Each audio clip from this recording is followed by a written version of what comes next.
The Occipital Structure Sensor. It's a mobile 3D sensor that allows you to capture dense geometry and high-fidelity 3D models very quickly. It has a mode that allows you to capture an entire room at once, and it even lets you play with some augmented reality games. Stay tuned for more of that, and hit the like button down below if you want to see us check out more 3D printers in the future.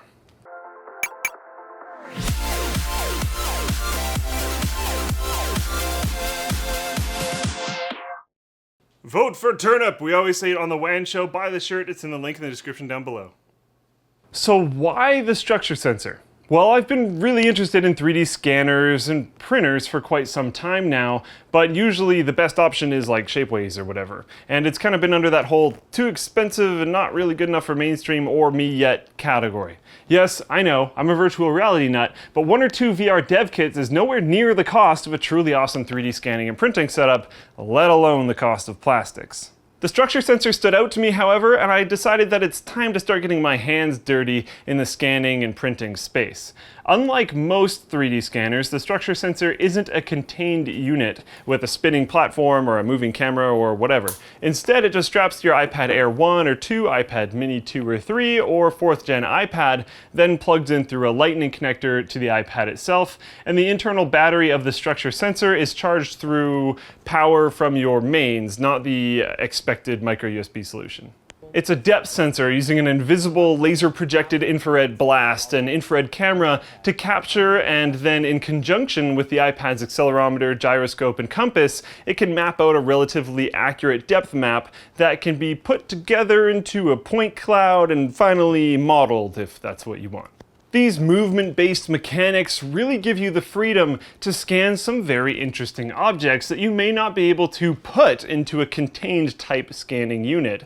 Maybe the material's shape, or actually just the material could be the problem. Imagine scanning a sandcastle. For most people, this wouldn't be very possible due to picking up said sandcastle and having it fall apart on the way to the scanner. But if you were able to bring the scanner to the sandcastle, then you got a different story. So 3D scanning, mapping entire rooms, playing augmented reality games, and maybe some more. How well does it do it all? Let's find out. So this is just the object scanner, and you can use your thumbs to resize how large the box is. You don't want it to be too small because then I'll end up chopping off part of poor Taryn's head. And you don't want it to be too large because then I'll pick up stuff like the chairs and the desks. So I'm gonna guess it's around here. I'll get some of his shoulders in there. And as you can see, it'll put kind of this white stuff on top of whatever it has in the scan, whatever data you'll get. You can notice already that it seems to be doing a pretty good job, but I don't have Taryn's glasses in here. It doesn't pick up glasses very well because it's clear, and the IR light isn't gonna kind of come back to the sensor very well off of something that's clear. When it goes red like that, I'm too close, so I need to kind of come back. So I just moved too quickly. You might be able to see this on the scanner. It says recovering, move gently. Just trying to patch in some various holes that we have. It's coming along quite nicely, actually. So I'm going to press stop. It's not that bad, really. There's holes here. Yeah, there's holes there. Color view. There's your Taryn. It actually did pretty okay with the glasses. A lot better than I expected. One thing that I want to clarify before we do room scanning is that it's kind of designed for an empty room. It's not designed for a super crazy clutter, really small room like this. So I'm putting it into a worst case scenario and we'll see how it works. And here we go. You'll see it's kind of fun. You kind of put everything in the room into like Tron almost. I'm going to let it look at the inside so that it can see that those are closet doors. Whoa, that looks funky. I think I moved too much and wow. So it thinks that closet is just insane.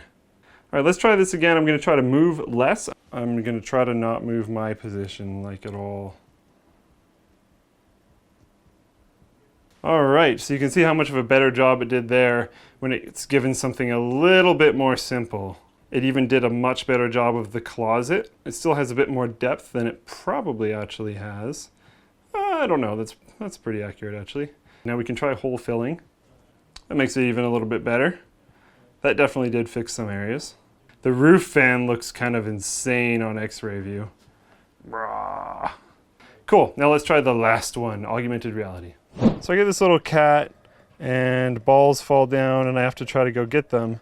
But because I scanned these objects in, the cat can't go through the mineral oil bottle, as you can see right there. Cannot go through the mineral oil bottle, but I can go around it. It's a rather simple game, but this is basically a dev kit. So you can go in here, hack the game up, make whatever you kind of want, and maybe make something a little bit more fun than cat chases ball around bottles of mineral oil.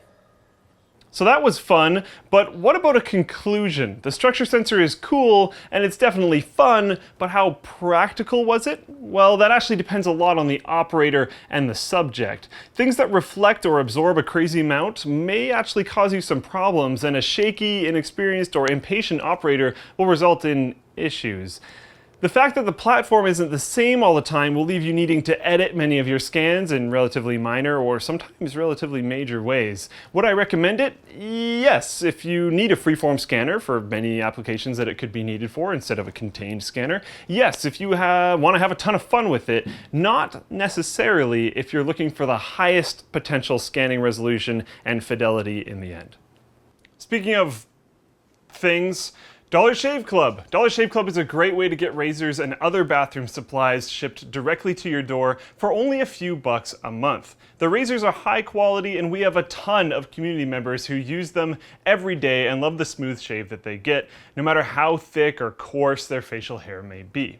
For some reason this comes as a shock to many people out there, but yes, even though I have facial hair, I do shave. And I would definitely say that I get a better shave from Dollar Shave Club razors than those old ones that I had. Their razors are pretty darn nice, and on top of that, their razors also come with Dr. Carver's shave butter, which goes on smooth so you can see what you're doing, and their peppermint scented butt wipes for men, for those of you over here in North America that can't get your hands on a bidet.